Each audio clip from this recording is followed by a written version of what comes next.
Salam bahagia, kita bersama lagi dalam Ruang Bicara yang dibawakan kepada anda tentunya di Bernama TV, dan hari ini kita memilih satu lagi topik yang saya kira cukup relevan dan penting sebenarnya untuk kita sembang-sembang bersama dengan seorang tetamu yang cukup istimewa yang sudah pun berada di studio Ruang Bicara ini bersama dengan saya. Baiklah, topik yang kita pilih hari ini ialah KKR ke arah IR 4.0. KKR ialah Kementerian Kerja Raya. Dan tetamu yang sudah pun bersiap sedia bersama dengan saya, kita ingin mengucapkan jutaan terima kasih dan selamat datang semula kepada Yang Berhormat Datuk Seri Haji Fadilah Haji Yusof, iaitu Menteri Kanan Kerja Raya. Jadi Datuk Seri, apa khabar? Baik, Alhamdulillah. Pertama kali dapat bersama dengan Datuk Seri. Itulah. Selalu tengok kes kahwin ni di kaca TV saja. Hari ini face to face kita. Alhamdulillah. Ya. Dan ini merupakan satu topik yang saya kira Datuk Seri cukup penting sebenarnya lah, kerana banyak orang bercakap tentang IR 4.0, dan barangkali buat permulaan ini jugalah menarik jugalah saya nak kongsikan pandangan daripada Datuk Seri sendirilah. Kenapa KKR juga merasakan bahawa mereka perlu berubah sekarang ini dan matlamat ke arah IR 4.0 ini sebenarnya? Kalau kita melihat arah tuju negara kita, ya, dengan pelancaran dasar digital negara, sudah pasti maknanya keseluruhan kementerian, jentera kerajaan ini kena beralih kepada apa yang dihasratkan di peringkat kerajaan. Tapi di peringkat kementerian sebenarnya kita dah mulakan 2017 lagi untuk melihat bagaimana kita dapat mendigitalkan semua sistem dan services kita, dan dalam perancangan awal dan sebagainya. Dan bila berlaku pandemik COVID, ini lebih mendesak untuk kita mempercepatkan segala proses. Misal kata apa yang berlaku dalam proses tender. Bila berlaku tender, sudah pasti pertama sekali dalam pandemik, lockdown. Orang tak boleh bergerak. Kedua, rentas daerah tak boleh. Rentas negeri tak boleh. Kaedah biasa, kaedah lama konvensional kita lakukan ialah bila tender proses ini, kita kena isi borang, beli borang tender, kemudian isi, pergi ke tapak binaan site itulah untuk kita sebelum masukkan tender, dan kemudian hantarkan semua dokumen tender ke pejabat. Jadi bayangkan macam mana kita nak buat tender bila orang tak dapat rentas daerah, tak boleh rentas negeri.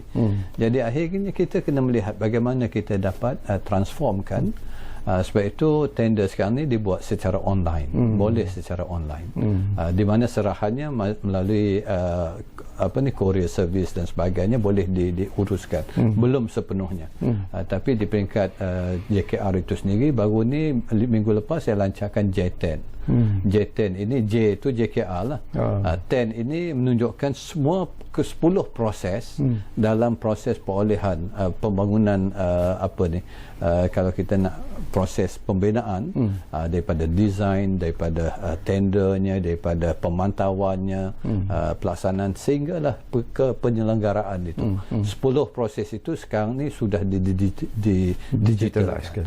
Maknanya kalau projek kita, tak kira lah di Malaysia ataupun di luar negara, siapa yang terlibat dalam proses itu, dia boleh dapat real time report, dia boleh report pula ke uploadkan dalam sistem dengan menggunakan phone dan sebagainya. Ini memudahkan kerja dan kita boleh bekerja dengan lebih efisien lagi. Boleh memudahkan kerja. Saya nak cakap juga tentang isu ini terlebih dahulu sebelum kita pergi kepada isu yang yang akan kita bincangkan nanti. Bila Datuk Seri memperkenalkan apa yang disebut sebagai J10, ini sesuatu yang menarik sebenarnya. Dan apakah Datuk Seri merasa yakin bahawa dengan pengenalan J10 ini barangkali ianya akan menjadi lebih telus, ianya akan menjadi lebih kebal sebenarnya, dan ianya sukar untuk diambil kesempatan oleh mana-mana pihak dalam mendapatkan tender daripada KKR, daripada JKR khususnya. Apa sekali sistem yang kita buat, namanya kita ni manusia. Manusia ini pun kreatif. Apa saja sistem kita buat, akan ada orang yang kreatif untuk melihat pada sistem kita ini. Kalau niat dia tak baik, dia akan cari jalan, ruang bagaimana nak manipulate, kata orang kan, sistem yang ada. Kalau kita ingat pilihan raya di United States dulu, kalau kita ingat, ingat tak mereka menggunakan sistem semuanya undi secara atas talian. berlaku juga masalah. Dan ini yang kita nak lihat, bagaimana kita nak full proof, tapi yang lebih penting dengan adanya sistem digital ini, yang lebih penting pertama dari segi working relationship di antara pegawai ini lebih mudah. Sama ada kita di tapak, kita di pejabat, di mana saja berada kita dapat communicate secara real time. Sebab kita tahu kedudukan ataupun status projek itu. Itu yang lebih penting. Yang kedua, dia ianya lebih telus. Walaupun ada, tapi kita dapat tutupkan ruang lingkup keboleh apa orang kata ambil kesempatan. Orang boleh ambil kesempatan ni, boleh kita tutupkan ruang itu. Itu diharapkan akan dapat kita capai. Dan yang lebih penting nanti dia akan diintegratekan dengan keseluruhan sistem kerajaan, dengan mampu, dengan pelanggan kita, dengan konsultan. Kalau ini dapat dilaksanakan, maknanya ianya akan dapat dirantaikan kepada keseluruhan pelanggan kita, kepada orang yang terlibat dalam pembinaan itu sendiri. Itu yang lebih penting. Okey, maafkan saya Datuk Seri. Saya juga ingin membangkitkan satu lagi persoalan. Yalah, kita tahu heboh dan juga kecoh kebelakangan ini di mana SPRM sendiri sedang melakukan penyiasatan kerana dikatakan berlakunya satu golongan yang dipanggil kartel dalam mendapatkan tender baik kerajaan dan terutamanya tender-tender kerajaan. Jadi apakah pada pandangan Datuk Seri mungkin JKR ataupun KKR juga turut menjadi mangsa sebenarnya ataupun macam mana? Dulu kali pertama saya jadi menteri Kementerian Kerja Raya dan pusingan pertama dulu, memang kita mendengar ada laporan, ada aduan, dan bila saya sendiri menerima aduan ini, saya telah maklumkan kepada SPRM untuk membantu kita. Pertama sekali memantau, kedua memberi rekomendasi tentang proses kita, dan ketiga ialah untuk memberi kesedaran. Sebab itu apa yang kita laksanakan, aku janji di peringkat JKR, di peringkat kementerian, untuk dari segi pematuhan pada integriti, itu kita dah tanda tangan dengan SPRM pun sekalipun. Tapi yang saya katakan tadilah, bila manusia ni apa saja kita buat, kita kena akui memang akan ada berlaku keadaan tersebut. Tapi apa yang kita buat sekarang ini setelah berbincang dengan SPRM, dengan Kementerian Kewangan, ialah untuk kita melihat bagaimana kita dapat mengurangkan kemungkinan adanya kartel dalam tender-tender kerajaan. Memang susah kita nak kenal pasti sebab tender ni tender terbuka. Semua orang boleh masuk dan sebagainya. Siapa ada wujud ke tidak, mungkin agak payah untuk kita kenal pasti. Tapi untuk mengurangkan kemungkinan itu, apa yang kita dah perkenalkan sekarang ini ialah dengan adanya tender bond. Maknanya tender bond, kalau nak masuk tender, dulu tak kita memadai, kita beli dokumen tender, masuk tender, cukup. Sekarang ni nak beli, masuk tender, kita kena bayar bond dulu. Bond tu RM500,000. Dengan ada bond ini, maknanya kita akan hanya membenarkan orang yang genuine untuk masuk. Dan kemungkinan kartel nak masuk mungkin dapat, tapi taklah kumpulannya besar sebab jumlah bond itu besar. Jadi itu dapat mengurangkan sedikit. Sebab itu dulu kalau satu-satu tender hampir 100 lebih orang masuk. Sekarang ni bila ada bond, mungkin 20-30 syarikat saja masuk. Jadi ini dapat mengurangkan kemungkinan. Tapi tidak mengatakan ianya tidak berlaku. Sebab kadang-kadang kartel ni kemampuan kewangan dia besar. Mungkin dia saja yang masuk. Kita tak tahu. Tapi sekurang-kurangnya kita ada proses untuk mengurangkan kemungkinan itu. Okey, terima kasih banyak-banyak di atas jawapan yang cukup meyakinkan kepada Yang Berhormat Datuk Seri berkaitan dengan isu yang saya bangkitkan. Baiklah, kita pergi kepada topik yang sebenarnya ingin kita bincangkan. Yang pertamanya ialah tentang teknologi di jalan getah ataupun Kamlam Modified Asphalt ataupun CMA ini. Jadi mungkin ialah Datuk Seri boleh kongsikan mengenai inovasi dan teknologi, apa yang dimaksudkan dengan jalan getah ataupun CMA ini sebenarnya, Datuk Seri? Sebelum pada itu, bidang tugas kita ialah bina jalan, menyelenggara jalan. Betul. Sebab itu yang kita buat waktu dulu di mana getah turun harga. Bila turun harga, jadi Lembaga Getah Malaysia melihat, sudah pun membuat kajian berhubung kait dengan penggunaan getah dalam membuat jalan raya. Dan mereka menghubungi kita dan kita jalinkan kerjasama di antara Lembaga Getah Malaysia dengan JKR. Dan kita membuat projek rintis menggunakan CMA ni, Kaplam Modified Asphalt. Apa dia Kaplam Modified Asphalt ni? Ialah di mana bahan getah ni dimasukkan sebagai salah satu bahan campuran dalam bitumen. Diharapkan dengan ada getah, maka ketahanan jalan itu lebih baik daripada apa yang kaedah yang ada sekarang ni. Itu hasratnya. Kalau dibuktikan di peringkat makmal yang dilaksanakan oleh Lembaga Getah Malaysia dan juga projek-projek yang kita laksanakan setakat ini menunjukkan bahawa dari segi ketahanan untuk mencegah daripada keretakan dan rotting lah orang kata kan, ini setakat ini dapat boleh bertahan. Cuma mungkin banyak lagi kajian yang perlu kita laksanakan. Kita dah buat beberapa projek rintis. Dan Antara projek rintis tu kat mana tu? Mungkin saya sendiri pun dah lalu. Yang depan Parlimen tu mungkin juga menggunakan di depan Parlimen tu bukan jalan bawah Kementerian Kerja Raya. Yang tu di bawah Dewan Bandaraya ni Kuala Lumpur. Tapi memang jalan getah tu Tok Sri ya? Yang tu saya kurang pasti, tapi kemungkinan ada juga sebab di BKL pun memang ada menggunakan kaedah yang sama. Cuma di peringkat kita ni yang kita dah buat di Jalan Kuantan Gambang, Jalan Kelebang Kelantan di Melaka, Jalan Dencongan Barat, Jalan Tun Abdul Razak, FT 191, bukan Jalan Tun Razak di KL ni. Kampung Desa Temu Jodoh. Kerana Temu Jodoh cari jalan ni di Johor. Yang ni yang kita buat, keseluruhan yang kita buat di 5 lokasi ni. Daripada 2019 hingga 2020 dulu ada sebenarnya jalan yang dibuat tu 107 lokasi. Tapi tumpuan kita sekarang ni 5, di mana kita nak buat kajian selama 3 tahun. Tengok keberkesanan keseluruhan Kaplam yang kita gunakan. Pertama kita nak uji dari segi ketahanan, kedua the technical aspect dia lah, yang ketiga ialah dari segi kewangan. Kelebihan jalan getah ni apa sebenarnya Datuk Sri?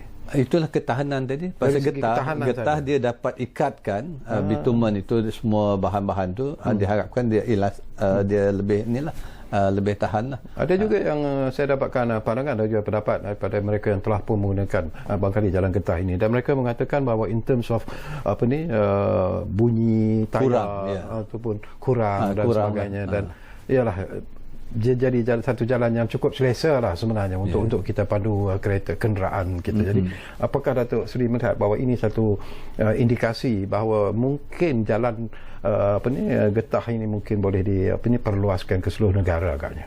Memang itu hasrat kita, bukan saja dari segi Kaplam ini, tapi keseluruhan teknologi. Tapi Kaplam yang kita nak fokuskan sebab dia membantu satu lagi dari segi harga pasaran getah, penoreh getah dan sebagainya. Kedua dari segi technical aspect dia itu adalah daya tahan, keselesaan, hakisan dan sebagainya lah, apa orang kata. Dan yang ketiga yang kita tengok dari segi mutu jalan itu sendiri, keselesaan. Kalau kurang bunyi lebih selesa lah orang, tapi takut bila selesa sangat kan orang mengantuk. tak ada gegaran. Tapi itu kena orang kata kelicinan jalan itu sendiri. Itu semua technical aspect yang perlu kita kaji di samping kewangan lah. Kadang-kadang kalau teknologi itu bagus, harga terlalu mahal, mungkin ianya tidak kompetitif. Ini keseluruhan aspek yang kita. Tapi ianya bergantung kepada harga pasaran getah semasa. Betul. Okey, satu lagi ialah ada juga yang mengatakan bahawa dari segi ketahanan pun ada Sri kata ianya mungkin jauh lebih tahan daripada apa yang ada sekarang inilah, jalan yang ada sekarang ini.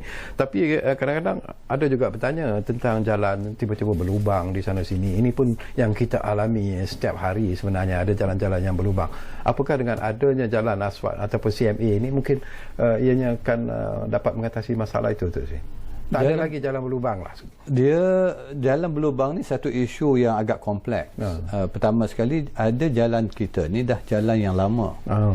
Bila jalan yang lama, kita memerlukan bukan saja lagi untuk menampal, tapi kena buat apa dikatakan untuk repairkan keseluruhan struktur jalan itu. Makna bawah tu pun kita kena tengok. Adakah kekuatan di bawah jalan itu sudah luntur ataupun tidak. Kalau ini kita terpaksa buat macam seolah-olah membuat jalan baru lah.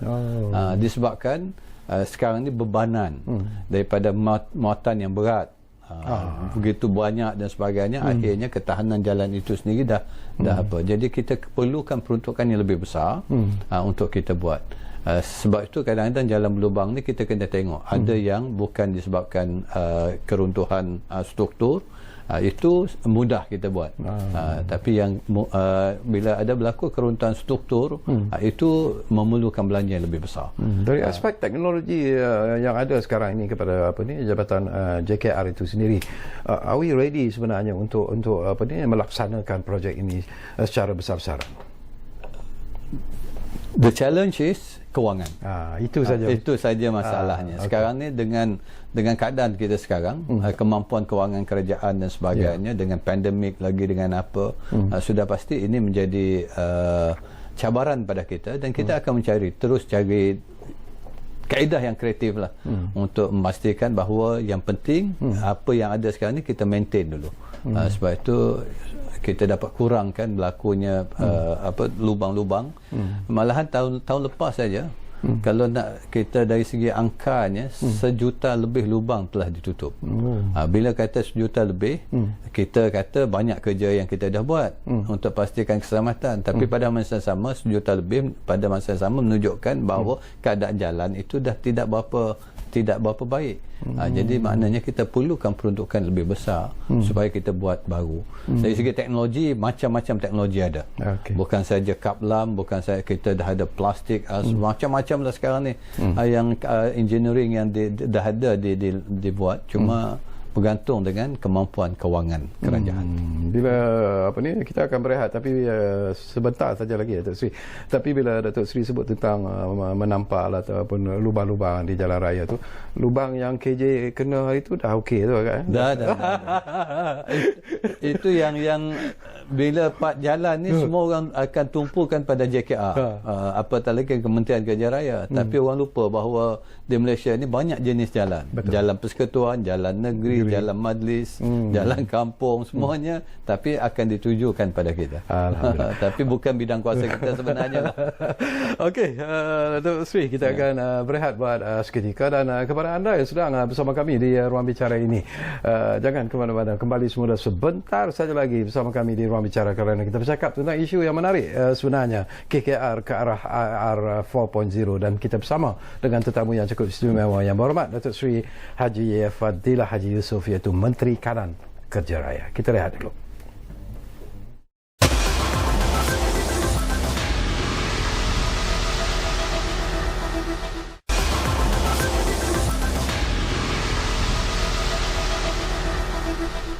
Baiklah, terima kasih banyak-banyak kerana anda masih lagi bersama kami di Ruang Bicara ini, dan kita masih lagi bercakap tentang KKR ke arah IR 4.0, dan tentunya kita masih lagi bersama Yang Berhormat Datuk Seri Haji Fadilah Haji Yusof, iaitu Menteri Kanan Kerja Raya. Baik, kita tinggalkan dulu tentang CMA dan juga jalan-jalan berlubang ni, Datuk Seri. Kita bercakap pula tentang satu lagi isu yang dianggap penting, iaitu sistem pengangkutan pintar ataupun ITS ini. Jadi apa yang dimaksudkan dengan ITS ini? Kerana saya difahamkan KKR telah pun melancarkan apa yang disebut sebagai Malaysian ITS Blueprint 2019 sehingga 2023. Mungkin kita boleh kongsi bersama dengan Datuk Seri?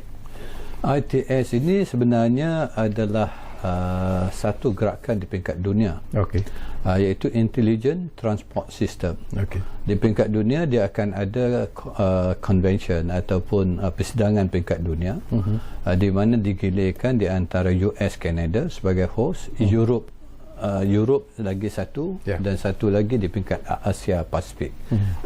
Dan tiap-tiap tahun dia akan ada programnya untuk merangka apakah intelligent transport system yang patut kita bangun dan fokuskan. Dia banyak sebenarnya. Ada bercakap tentang autonomous vehicle, iaitu kenderaan yang tiada pemandu, dia berjalan sendiri. Jadi apakah kenderaan itu dah wujud? Kalau kita lihat yang pilot programnya di US dah ada, malahan di Japan, di China pun sudah ada. Cuma apakah supporting system untuk jalan-jalan? Bagaimana kenderaan ini boleh berjaya di jalan raya tanpa pemandu. Ini yang dikatakan dia perlu ada connectivity di antara satu kenderaan, kedua infrastruktur di atas jalan. Apakah infrastruktur yang support dia? Sensor, kamera, semua kena ada. Dan kemudian dia ada control room, command center dia. Ini yang kita keseluruhan gambaran yang lebih luas lah. Cuma di Malaysia kita agak terkebelakang dari segi ITS. Sebab itu kita lancarkan dasar ITS 2019-2023. Sebab kita buat secara in silo, kita orang.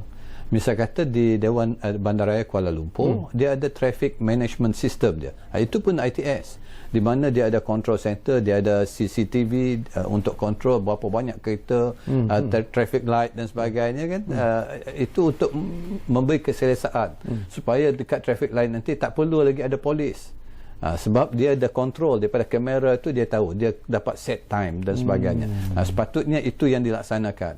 Tapi dia dapat kontrol hanya di dalam Dewan Bandaraya Kuala Lumpur. Dia tak dapat kontrol kenderaan yang datang daripada Kuala Lumpur. Jadi berapa banyak. Jadi dia maknanya sistem itu tak akan dapat membuat estimation yang datang daripada luar berapa speed kenderaan dan sebagainya. Jadi ini yang kadang-kadang dia bergerak in silo. Jadi dengan adanya dasar yang kita lancarkan ini, kita akan libatkan keseluruhan kementerian, agensi supaya kita duduk. Kita akan wujudkan satu sistem yang boleh integratekan keseluruhan sistem yang ada supaya kita dapat membaca keseluruhan perjalanan kenderaan itu. Bukan saja kenderaan, orang berjalan kaki, buses, taksi, apa saja kenderaan yang keluar masuk ni kita akan dapat tengok. Dan tapi di Malaysia setakat ni kita dah gunakan di peringkat kita ialah di highway. Yang kita gunakan dulu apa dikatakan electronic system ni lah, yang ETC kan. Kedua, kita sekarang ni dah perkenalkan dengan RFID. RFID tak payah apa lagi, kita lalu saja. Tapi masih ada gate tu lah. Dan akan datang ialah kita tak ada lagi toll booth, tak ada lagi apa. Memadai kita ada gantry dengan CCTV dengan apa semua. Kenderaan tu selalu saja. Jadi harap dengan ada ini tak adalah traffic jam lagi, sebab orang tak payah berhenti, dan dia boleh lalu saja. Jadi ini salah satu yang kita nak rancangkan di bawah kita, directly di bawah kita lah.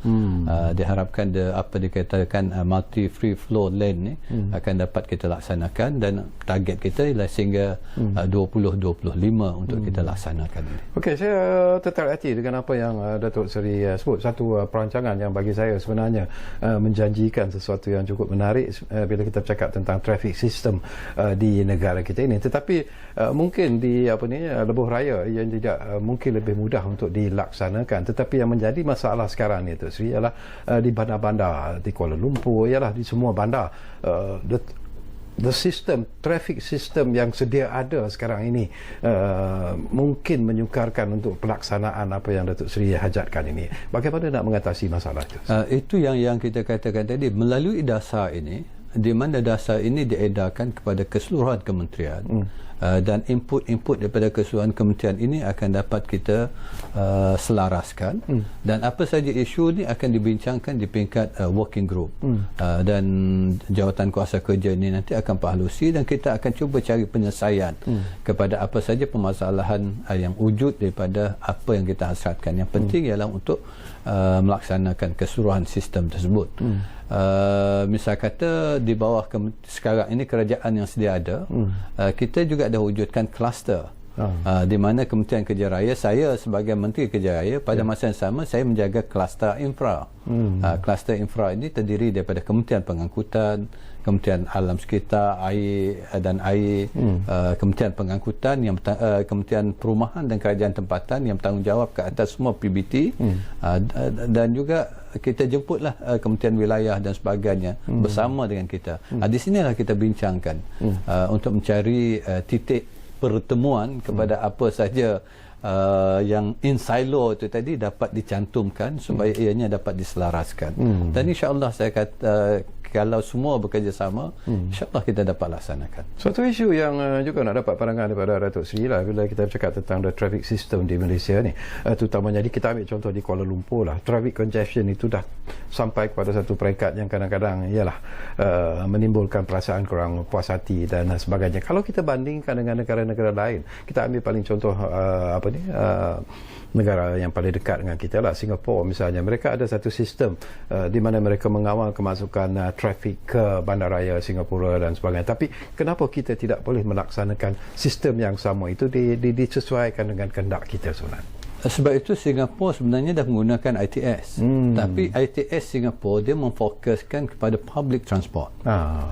Public transport dia, sebab tu public transport dia dia nak buatkan in time tu the real time. Dia kata 5 minit lagi sampai, 5 minit lah tu. Betul. Jadi itu yang dia fokuskan.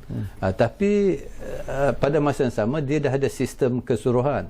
Public transport dia bagus, connectivity dia bagus. Jadi dia dapat meletakkan sekatan kepada kenderaan yang nak masuk. Sebab itu dia ada dari segi dia punya road tax dia.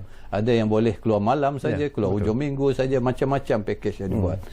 Untuk di Malaysia, bandar-bandar besar misalnya, sebenarnya kita boleh perkenalkan, tapi pada masa yang sama kita kena pastikan ada alternatif. Kalau kita nak kenakan bayaran masuk ke bandar, jadi apakah alternatif yang kita tawarkan? Sebab itu sekarang ini kerajaan memfokuskan pada public transport system. Kita ada LRT, ada MRT, ada rapid pass dan sebagainya. Dan di peringkat kementerian bersama dengan MOT kita melihat kepada menyediakan apa yang dikatakan park and ride. Jadi kita kena sediakan di pintu masuk utama ke bandar ni, dia kena ada park and ride. Misal kata di bandar Tasik Selatan dia ada park and ride kat sana. Siapa nak masuk berhenti kat situ, park kat situ. Kemudian dari situ nanti dia akan naik public transport. Ada option lah. Kalau tidak dia kena bayarnya lebih mahal kalau dia nak drive sendiri. Itu untuk jangka masa panjang. Tapi kita kena siapkan public transport itu yang lebih efisien. Sebab itulah ITS akan memainkan peranan untuk memastikan semua ini dapat dikoordinatkan supaya the real time efisiensi dari segi perjalanan itu akan dapat kita sempurnakan. Dan kalau tawaran ini beri pada orang, barulah mungkin orang akan migrate kepada public transport. Okey, menyediakan public transport yang lebih efisien, ini pun satu isu yang penting bagi saya. Kalau itu dapat dilaksanakan, tetapi untuk mengubah sikap rakyat kita lah, terutamanya mereka yang masih lagi ada kereta, ada motor dan sebagainya, mereka merasakan bahawa mereka lebih senang membawa kereta daripada menaiki public transport dan sebagainya. Apa yang perlu dilakukan sebenarnya Datuk Seri untuk mengubah persepsi dan juga pemikiran dan juga pendekatan rakyat Malaysia ke arah menggunakan public transport? Ini termasuk saya sendiri lah. Kalau dapat kereta boleh masuk Lamborghini, masuk Lamborghini, beli barang apa kan, itu sikap saya sendirilah. Jadi memang agak payah untuk kita mengubah. Tapi kalau dalam mengubah cara orang berfikir dan cara kita bekerja ni, kadang-kadang dia kena ada carrot and stick lah. Kena ada bagi insentif. Kalau tidak, ada juga hukuman yang dikenakan. Hukuman tadi misal kata kalau nak masuk dalam kawasan bandaraya kena bayar lebih lah. Kalau nak masuk boleh masuk, bayar lebih. Kalau tapi tawaran tu kena ada jugalah apa insentif kalau saya tak masuk. Jadi tawarannya mungkin public transport, kita ada sistem di mana bayaran naik public transport tu lebih murah daripada kita bawa kenderaan. Itu mungkin tarikan lebih mudah, lebih efisien, lebih macam-macam lah tawaran yang kita boleh buat supaya galakkan.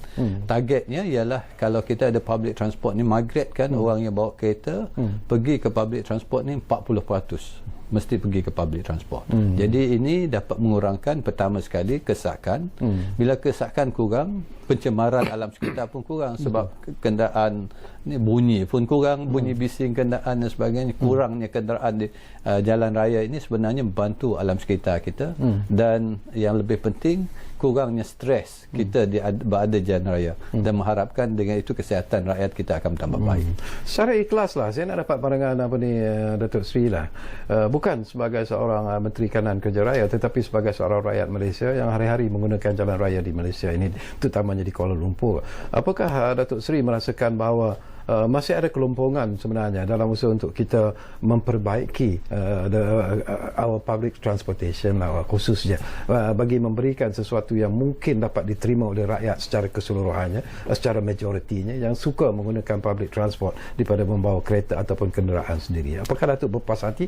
Tapi kalau nak ubah, macam mana nak ubah tu? Apa yang perlu dilakukan? Usaha ke arah menambah baik public transport memang berterusan. Daripada bas mini, kita ada bas besar. Dulu, ya kan? Kalau kita ingat dulu sardin orang kata masuk bas mini. Sekarang ni bertambah baik. Tapi malahan sebab orang kita di Malaysia ni taraf hidup kita bertambah baik.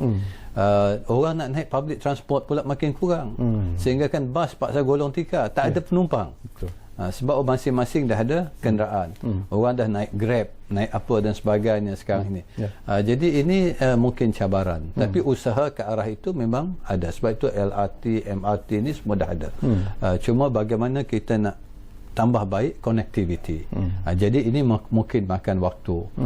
Dan akhirnya nanti saya kira bila public transport ni dah lebih efisien, secara sendiri orang akan migrate pergi ke public transport. InsyaAllah.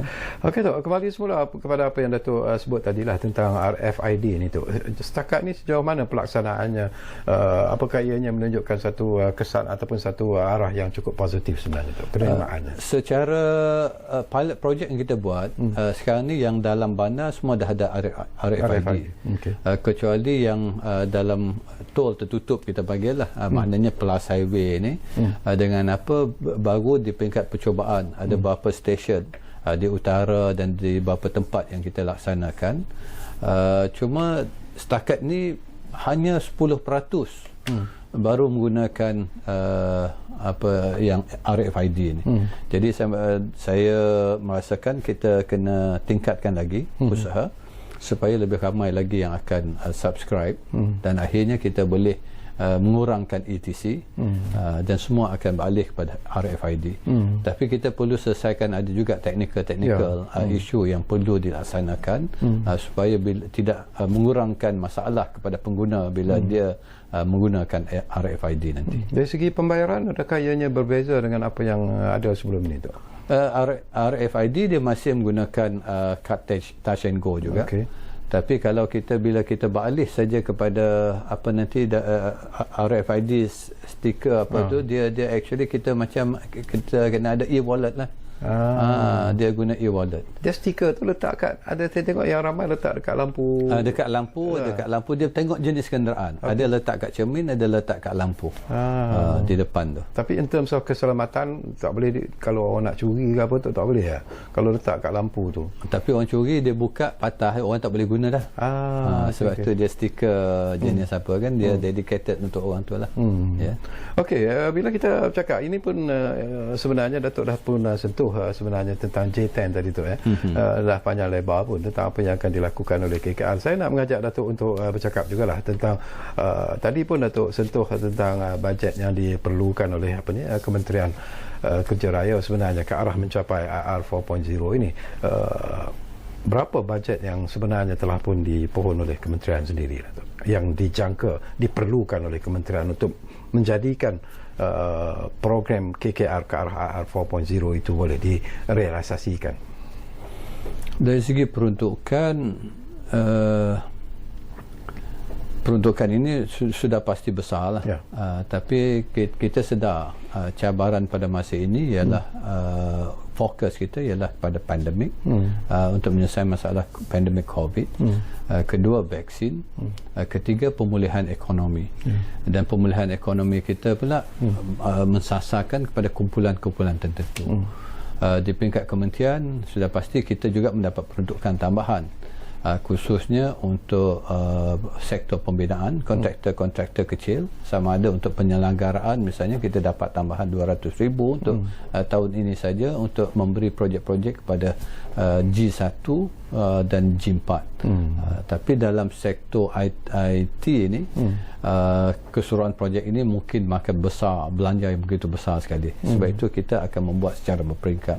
Khususnya fokus kita sekarang ini ialah salah satunya alhamdulillah untuk tahun ini kita juga dapat apa dikatakan peruntukan untuk Way in Motion. Way in Motion ni akan diletakkan sebahagian juga daripada ITS, di mana sekarang ini kenderaan-kenderaan berat, kalau dia nak ada apa JPJ, kena ada apa dikatakan operasi dulu. Kenderaan ini akan dibawa ke pusat penimbang. Dia akan ditimbang di pusat penimbang. Apa yang kita nak cadangkan sekarang ni ialah dengan weigh emotion ni, alat itu akan diletakkan atas jalan, di mana nanti ada kamera dan sebagainya. Lori lalu saja kita dapat kesan dia ni overweight ke tidak. Jadi daripada kamera itu nanti akan dapat capture dari segi plate nombor, jenis kenderaan dan sebagainya. Jadi kalau tak mematuhi, maka tindakan boleh diambil oleh JPJ. Ini kita bekerjasama dengan Kementerian Pengangkutan. Asalnya daripada kita permohonan, tapi peruntukan tu disalurkan kepada Kementerian Pengangkutan sebanyak 50 juta untuk 2021 ini. Di mana tapi pelaksanaannya akan dilaksanakan oleh melalui kementerian kita JKR. Dan kita sekarang ni bincang untuk letakkan di mana kita nak letakkan. Fokus kita ialah di jalan-jalan di mana banyak kenderaan berat, misalnya kata di pelabuhan dan sebagainya. Salah satu punca mengapa banyak jalan kita rosak, jalan berlubang, ialah kenderaan yang lebih muatan ini, yang sepatutnya membawa muatan yang pada kadar tertentu tapi dia melebihi muatan. Ini menjadi cabaran kita, menyebabkan kita membutuhkan belanja begitu besar untuk menyenggara jalan yang rosak akibatkan lebih muatan ini. Menyenggara jalan yang rosak ini pun jadi isu yang hangat jugalah, dimainkan berkali-kali ataupun banyak kali jugalah. Banyak juga yang lontarkan dalam media sosial menyalahkan JKR misalnya kerana lambat bertindak walaupun aduan dilakukan. Jadi apa yang harus difahami oleh mereka yang merungut mengatakan bahawa JKR tidak menjalankan tugas dengan pantas, gagal untuk memperbaiki jalan rosak dan sebagainya. Mungkin Datuk Seri boleh kongsikan supaya penonton faham sebenarnya apa yang dihadapi oleh JKR khususnya. Bila kita kata jalan, di Malaysia ni banyak jenis jalan. Dalam bidang kuasa Kementerian Kerja Raya, kita ada Lebuh Raya Malaysia. Lebuh Raya ni di bawah Lembaga Lebuh Raya Malaysia.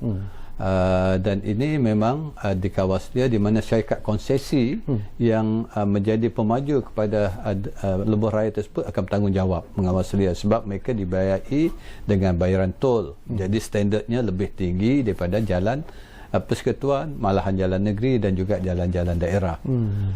Dan di bawah tanggungjawab JKR ialah jalan persekutuan. Di bawah negeri dia ada jalan negeri, di mana tanggungjawabnya ialah JKR negeri. Dan di bawah majlis perbandaran ataupun majlis daerah dikatakan jalan majlis. Jadi ini bezanya. Dari bagaimana kita nak tahu ini jalan persekutuan, jalan negeri ataupun jalan majlis? Secara mudahnya, kalau kita guna Google Map ataupun kita guna Waze tu, dia akan tunjukkan jalan. Dia kata ada jalan yang nombor FT, Federal Trunk Road lah, ataupun FR ni. Federal Road ni. Dia ada nombor jalan. Kemudian kalau jalan negeri, dia ikut plate nombor berdasarkan plate nombor kereta yang lama dulu. Misal kata Selangor B kan.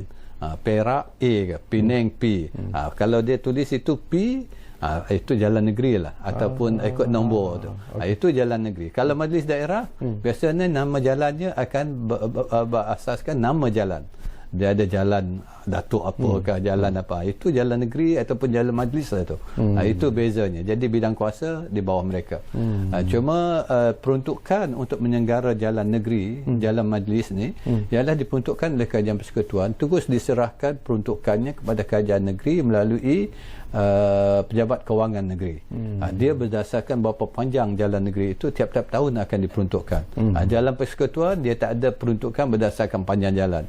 Dia berdasarkan berapa kemampuan kerajaan tahun tu, dia bagi banyak tu lah. Jadi kita kena gunakan apa yang ada itu untuk kita selenggarakan. Sama ada kerja-kerja rutin ataupun kerja-kerja pavement. Cuma komitmen kita sekarang ini ialah kita nak pastikan bahawa kita uruskan jalan-jalan berlubang ni lebih cekap dan lebih efisien. Syarikat konsesi yang dah dilantik ini memang akan laksanakan kerja-kerja ini. Kalau ada aduan dalam tempoh 24 jam mesti ada tampalan sementara dulu sebelum kita buat tampalan kekal supaya lubang ini dapat ditutup dan tidak mendedahkan risiko bahaya kepada pengguna jalan raya. Okey, Tok Sri, kita berehat buat kali terakhir, tetapi hanya untuk seketika sahaja, dan kembali nanti kita hampir-hampir berada di penghujung sebenarnya, tapi mungkin sempat juga saya kongsikan beberapa lagi persoalan menarik bersama dengan tetamu kita, iaitu Yang Berhormat Datuk Seri Haji Fadilah Haji Yusof, Menteri Kanan Kerja Raya. Kita rehat buat kali terakhir.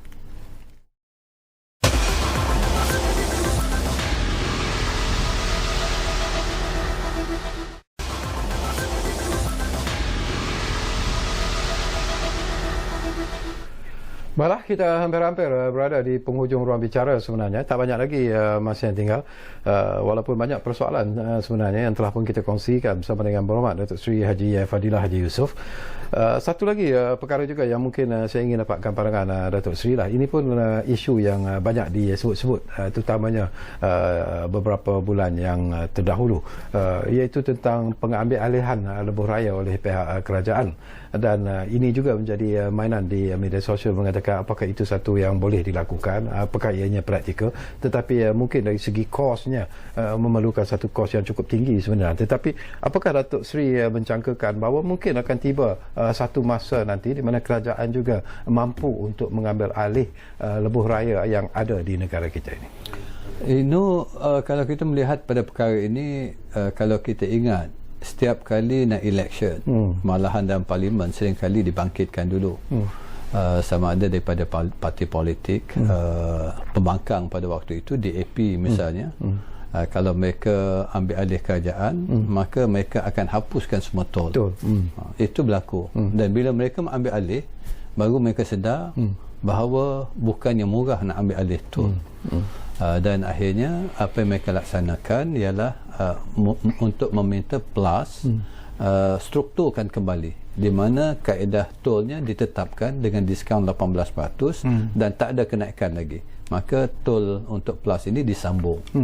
Kalau dulu waktu Barisan Nasional apa yang dilakukan ialah tidak menaikkan tapi membayarkan pampasan.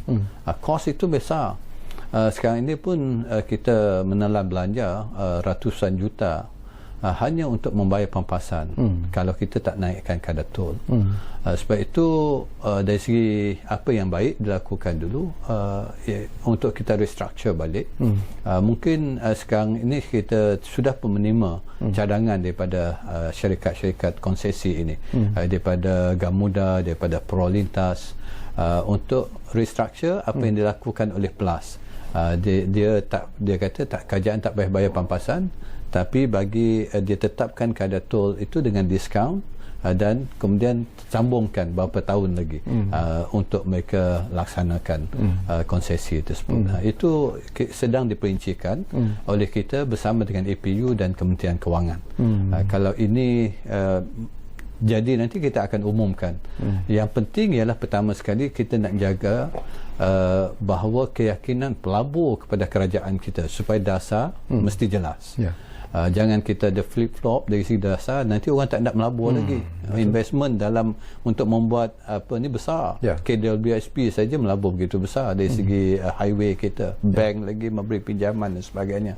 Bukan maknanya kita menyokong bank dan sebagainya, tapi ini sebenarnya membangunkan ekonomi kita, ekonomi negara kita. Lagipun kalau mengharapkan kerajaan untuk membina highway, kos yang begitu besar. Sebab itu kita perlukan pihak swasta terlibat bersama untuk melabur, dan ini akan mengembangkan ekonomi sebenarnya, memberi peluang pekerjaan dan sebagainya. Sebab itu kita kena sokong dasar penswastaan dulu, tapi pada masa sama bagaimana kita nak imbangi pertama sekali kemampuan kewangan kerajaan, kesan kepada kerajaan dari segi kewangan, dan pada masa sama tidak membebankan rakyat kita. Ini imbangan yang perlu kita laksanakan. Ini yang sedang kita laksanakan lah sekarang ni. InsyaAllah diharapkan tahun ini kita ada keputusan untuk tol-tol yang lain ni lah selain daripada PLUS itu. Alhamdulillah. Baik, saya juga nak mengajak Datuk Seri memberi tumpuan jugalah tentang program-program yang mungkin telah dan sedang dilakukan oleh KKR sendiri bila kita bercakap tentang Sabah dan Sarawak khususnya, kerana mereka kita juga sebenarnya mengharapkan sesuatu yang menarik yang datang daripada kerajaan pusat, dan sudah pastilah saya percaya bahawa selaku Menteri Kanan Kerja Raya, Datuk juga mempunyai janji-janji dan juga program-program dalam usaha untuk memajukan Sabah dan Sarawak dari segi pengangkutan dan sebagainya. Silakan Tok. Ini salah satu yang dekat di hati Yang Amat Berhormat Perdana Menteri kita. Dari dulu pun kalau Datuk Seri Najib pun memberi fokus pada Sarawak. Sebab itu Pen Borneo Sarawak waktu Datuk Seri Najib dulu kita kena sebut yang faktanya. Dan di bawah Tan Sri Muhyiddin dia menekankan pada wawasan kemakmuran bersama 2030. Sebab itu dia kata dia wujudkan portfolio khas Kementerian Hal Ehwal Sabah dan Sarawak, di mana Datuk Seri Maximus selaku pengurusinya sekarang ini sedang kita rancak berbincang. Ada subkomiti yang ditubuhkan, sosial ekonomi, keselamatan dan kebersamaan. Ini yang sedang kita rancak bincangkan. Apakah yang perlu kita lakukan, bagaimana kita nak laksanakan supaya kita dapat rapatkan jurang infra, jurang ekonomi ataupun jurang pembangunan di antara tiga wilayah ini, Sabah, Sarawak dan juga Semenanjung. Jadi ini sedang dilaksanakan. Misal kata pagi tadi ada jawatan kuasa bermasyarakat berhubung kait dengan digital, perhubungan digital dari segi telekomunikasi. Bagaimana kita nak laksanakan di Sarawak? Diperuntukkan lebih kurang 3.7 bilion untuk pasangkan semua tower supaya komunikasi asas ini dapat, perhubungan ini dapat dilaksanakan untuk 2 tahun. Sabah diperuntukkan lebih kurang 3.6 bilion. Jadi ini dalam konteks telekomunikasi saja. Perhubungan jalan sudah pasti adalah luar bandar, elektrik, air dan sebagainya. Ini sedang kita perincikan dan insya-Allah dengan komitmen apa yang telah dijadikan dasar wawasan kemakmuran bersama ini, dengan adanya kementerian khusus untuk menjaga ini, kita mengharapkan dapat mempercepatkanlah segala jurang yang wujud di antara Semenanjung, Sabah dan Sarawak ini dapat dirapatkan. Antara projek-projek besar yang dipertanggungjawabkan kepada KKR di Sabah dan Sarawak tu, apa dia dan setakat ini situasinya macam mana, kedudukannya? Pen Borneo adalah salah satu. Yang itu akan diteruskan? Ya, diteruskan. Cuma Pen Borneo dulu di bawah Barisan Nasional, dia ada dua package. Fasa pertama untuk Sarawak sehingga daripada Teluk Melano sehingga ke Miri. Fasa kedua ialah Limbang ke Lawas. Tapi bila perubahan kerajaan dulu, Barisan Nasional kalah, Pakatan Harapan dah batalkan fasa kedua. Limbang Lawas tidak dilaksanakan, hanya habis di Miri. Manakala Sabah dulu fasa pertama ada 35 packages, tapi dibatalkan 20 tinggal 15, dan kita dah tambahkan satu untuk 2021 ini, satu package lagi, jadi 16 untuk di Sabah, dengan kos keseluruhan hampir 14 bilion.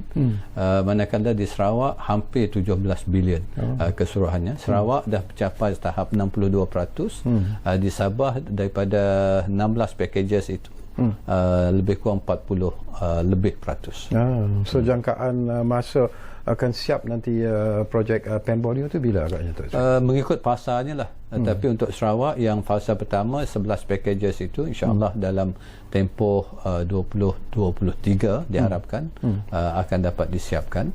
Manakala Sabah itu akan mengambil masa lebih lama lagi lah, 3 tahun, sebab ada yang baru nak di dalam proses tender. Ada 5 package yang sedang berjalan, itu mungkin dalam tempoh 3 tahun juga.